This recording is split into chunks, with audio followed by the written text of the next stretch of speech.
Welcome back to Story Time with Mrs. Ryman. Alright, so in Chapter 1 we met Nick. Chapter 2 we met Mrs. Granger. Chapter 3 is where the plot kind of starts to pick up a little bit, okay? So you're thinking about the characters in the story. You've thought about the setting. We don't really know too much about yet, actually. But right now we're going to kind of get into the beginning of the plot of the story, so pay attention. Here we go. Chapter 3. The question. The first day of school was always a get acquainted kind of day. Books were passed out and there was a lot of chatter.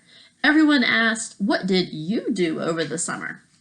Periods 1 through 6 went by very smoothly for Nick. But then came period 7. Mrs. Granger's class was all business. The first thing they did was take a vocabulary pretest to see how many of the 35 words for the week the kids already knew. Tremble, circular, orchestra, the list went on, and Nick knew most of them. Then there was a handout about class procedures. After that, there was a review paper about cursive writing. And then there was a sample sheet showing how the heading should look on every assignment. No let up for 37 minutes straight. So when you get into middle school and high school, it's kind of how it works. Like you have these periods of your day where you switch classes. So now he has switched classes and he's in Mrs. Granger's class and she's going through all of her expectations. Nick was an expert at asking the delaying question, also known as the teacher stopper or the guaranteed time waster. At 3 minutes before the bell, in that split second between the end of the day of today's classwork and the announcement of tomorrow's homework, Nick could launch a question guaranteed to sidetrack the teacher long enough to delay or even wipe out the homework assignment. Timing was important. But asking the right question, that was the hard part. Questions about stuff in the news, questions about the college the teacher went to, questions about the teacher's favorite book or sport or hobby. Nick knew all the tricks. And he had been very successful in the past. Here he was in 5th grade, near the end of his very first language arts class with Mrs. Granger.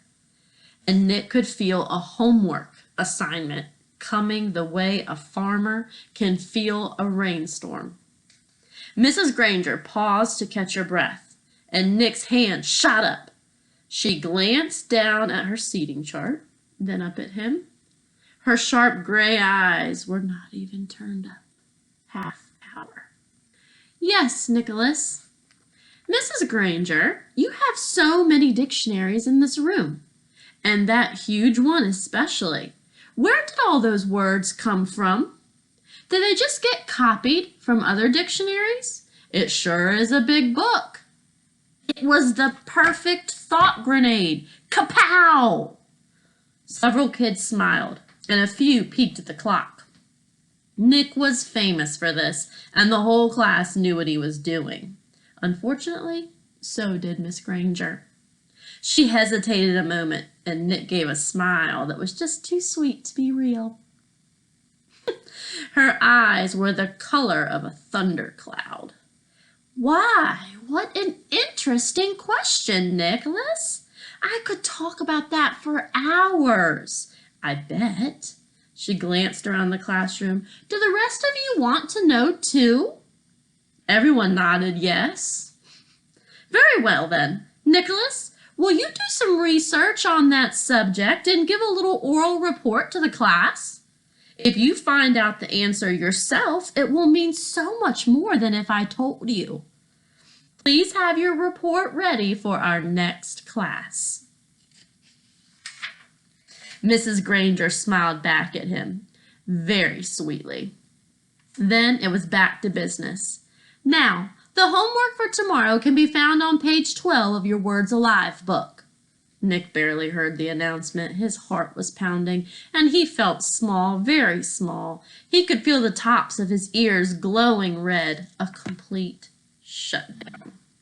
An extra assignment? And probably a little black mark next to his name on the seating chart. Everything he had heard about this teacher was true. don't mess around with the lone Granger. Yeah. So, that was a pretty good move by Mrs. Granger, if I may say so myself. I like it. I remember the first time I read this book, and and I laughed because I was like, ooh, Mrs. Granger, that was a good one. So, she knew what she was doing. But I don't think Nick was expecting that at all. Do you? All right, I will see you next time. Bye.